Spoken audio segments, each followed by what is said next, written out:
For most retirees, you won't need to pay estimated taxes in retirement. However, there are a few situations where it's best to keep this in mind in case your tax bill grows and you need to do something annually or quarterly that's a little extra work. There are 3 situations that we commonly see where this happens.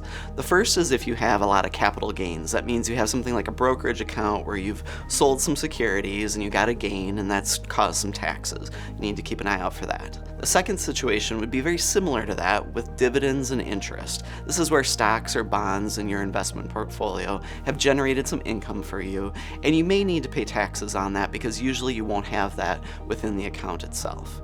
Finally, if you're doing a Roth conversion each year, that will definitely have taxes built in. So what can you do about this? The first thing that you could consider is adjusting the withholding on your other sources of income. Things like your Social Security, a pension payment, or something else that you have for income. Sometimes that can take care of the whole situation.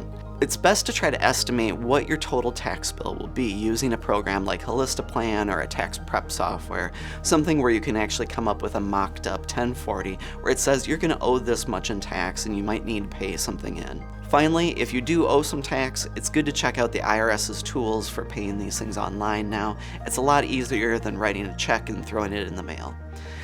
Putting some attention into your estimated taxes can make sure that you have no unexpected tax due at the end of the year.